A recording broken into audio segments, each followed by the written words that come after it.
I'm sure by now, if you watch my channel, you are aware of the fact that I am really into mini PCs, such as that there for a clean setup.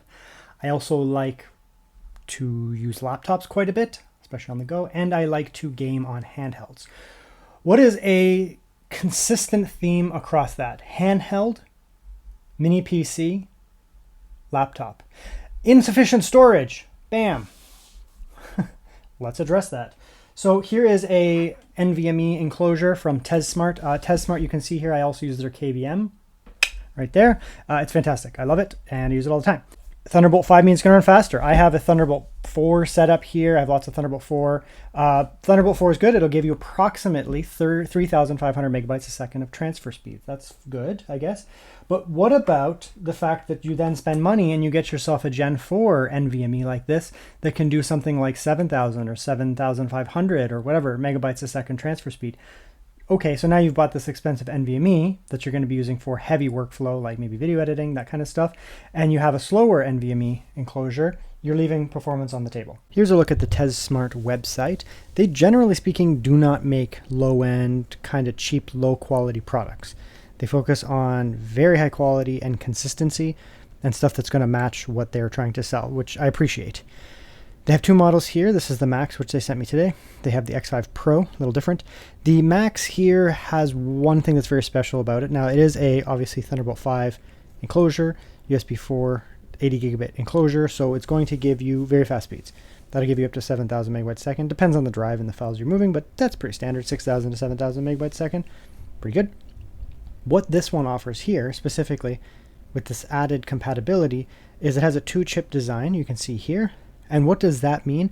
That means that it's going to be backwards compatible with multiple different, I guess, USB port configurations. So I had many cases, especially with Thunderbolt 5 enclosures, where they simply don't work. Like Thunderbolt 5 enclosures just don't work properly with USB4, or especially don't work with USB 3.2 by 2, whatever, so 20 gigabits, and they actually default way down to much slower. So I've had actually a lot of issues with Thunderbolt 5 enclosures reaching this kind of speed here when you use it on, like if you go from Thunderbolt 5 to USB4, 80 gigabit, you've had some issues there.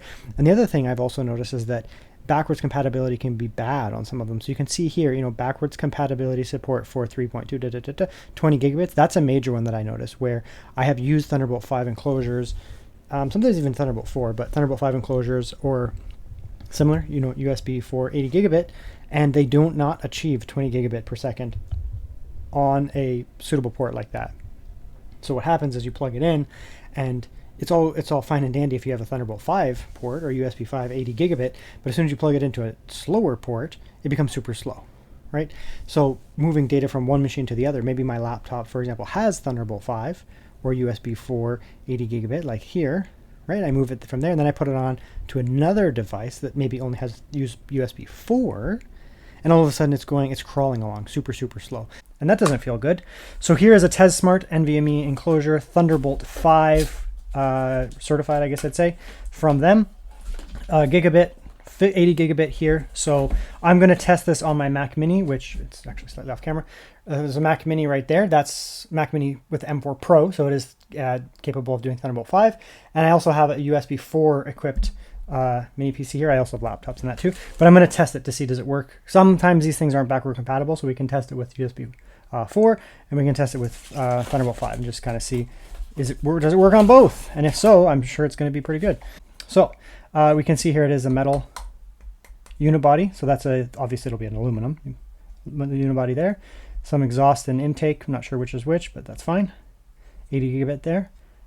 Very straightforward. We do get a little screwdriver to set it up. We get our 80 gigabit Thunderbolt 5 cable and some pads. So I mean, this is not going to be a very complicated review. This so far is the smallest Thunderbolt 5 that I've seen, and that I will be testing for sure. That's good. And it's from a good brand, so we'll see. If it gives us the speeds that we want, I'm going to be pretty happy. If it gives us the speeds that we want and it maintains good temperatures, I'm going to be really happy. If it maintains also those speeds under Thunderbolt, USB 4 and Thunderbolt 4 as well, meaning backwards compatible, I'm going to be exceptionally happy. So this is all looking good in here. I don't think I really need to take out the motherboard, but I will anyways, because that's what I do. ado stuff. I've had a few people, it's actually not as common now because I've addressed it in a few different types of commentary, but some people will be like, well, the fan in this isn't flowing over the NVMe. So they'll be like, well, how's it supposed to cool the NVMe if the fan isn't blowing over? Because the fan's on the flip side. That's not how these work. So what happens here is you have your NVMe. Let's just, where'd that one go that I was just, okay. Let's get a fast one, real fast one, 990 Pro. Let's do this one. So what happens here is this will sit on there. You will use the thermal pads to actually have it basically touch that. The thermal pads will work as an interface. The heat from the NVMe, when it gets hot and starts doing stuff, will be transferred into this metal, right? This metal is touching this metal. Metal is extremely highly conductive. So the temperature of the NVMe is going to be transferred into this casing. The whole casing will get hot. And then what happens is the fan blows air out of the casing and cools the metal. Motherboard here with a controller, and that's the actual, oh cool, it's an M.2 actual controller into a USB5 or Thunderbolt 5, whatever, USB 80. That's interesting. So it's like, it's going back on itself. Okay, I decided to go big brain moment, which is why I got two monitors in the first place.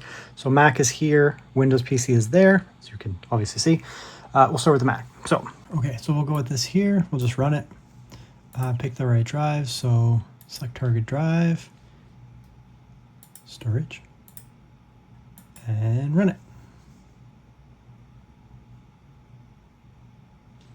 Okay, so you can see there, we're getting pretty good reads, faster than Gen 4, obviously USB4. Reads are well above that. We're getting 5,733. It's quite good. USB4, Thunderbolt 4 would be 32, 33, somewhere around there. So it's running well. Yep, we'll just run it for a bit, see if I'm not feeling any heat or anything here. When we put it into the Windows device, I'll be able to bring up hardware info and check all the vital statistics, temperature, and all that kind of stuff. Okay, so here we go in Magic Disk Benchmark, and same idea, a little faster here. So we're getting, the full, okay, that was quick. We're getting the full USB4 reads, and the writes are 5,000, so that's pretty standard for an external, I would say. Obviously, USB4 is going to be significantly slower than that. We'll get probably around half that, and that would be probably about 75%. So that's good. It's looking good. Thunderbolt 4. Thunderbolt 5 speeds looking very good. So we're going to kill that off. I'm actually going to eject it, and we're going to switch over to the Windows PC. Primarily, we're going to switch to the Windows PC, to see if it's backwards compatible. We'll make sure that it's backwards compatible with Thunderbolt 5, Thunderbolt 4, and USB 4. I think it'll be fine. I don't really foresee much of an issue.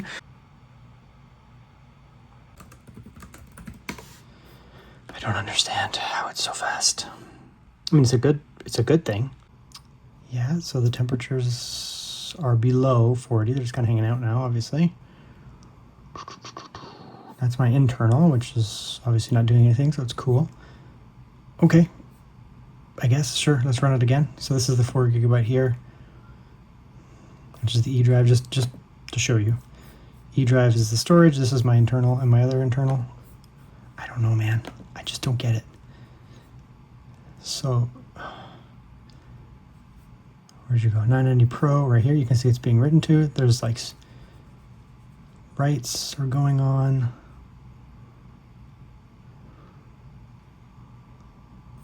Okay, now this is running. Okay, so it is running at the proper speed now. Okay, it's still fast though. Jeez, like that's.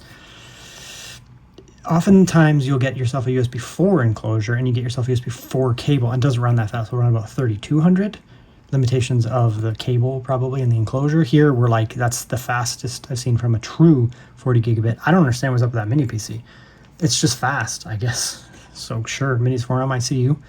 It was running at a higher bandwidth than 40 gigabit per second. I don't understand. And this is running fine.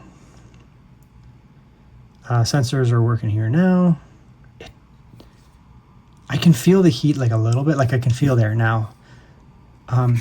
Like it has a coating on. I can feel that the temperature is finally coming up. So that's where the SSD is. It's sitting in there on here, but it's coming, the metal is going into here. I'm slowly feeling this thing get slightly warmer, but it's not hot.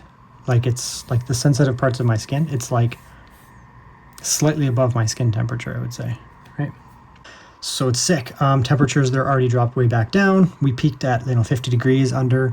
It runs quiet. There is a fan. Once it cools down, it seems to get quieter.